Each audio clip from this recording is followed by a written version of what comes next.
Good evening guys, আশা করি সবাই ভালো আছেন।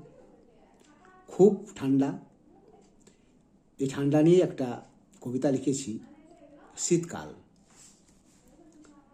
শীতের মজা আছে সদা, যদি থাকে পকেটে টাকা। তাছাড়া থাকে যদি স্বাস্থ্য ভালো, তবে তো শোনে পেশোয়াগা।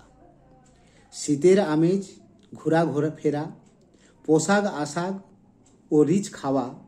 রাত্রি বড়, তাই ঘুমের মজা, শরীর করো তরতাজা। শীতের আমেজে পোশাকের বাহারি, চিহ্নিত করে সে কত ধনী। কেননা গ্রীষ্মে সবার খোলা শরীর, সবাই সমান, কি গরিব কি ধনী।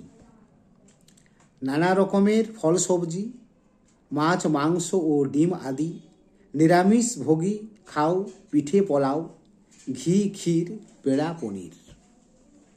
তবে শীতের দাপটে গরিব, বড় অসহায় নীরব জীবন। অন্নহারা বসন ছাড়া বিষম অশান্তি কাটায় জীবন। এছাড়া জীবজন্তু ও পশু পাখি, এরাও নীরব, নাই কলতান। কোনো রকম বেঁচে আছে আশায়, আসবে সুদিন আসবে সুদিন। নমস্কার বন্ধু। শীতের কিছু সুখ কিছু দুঃখ তো আছেই। যাই বা হোক, এ নিয়ে একটা কবিতা লিখলাম। কেমন লাগলো কমেন্ট করবেন, শেয়ার করবেন, লাইক করবেন। নমস্কার।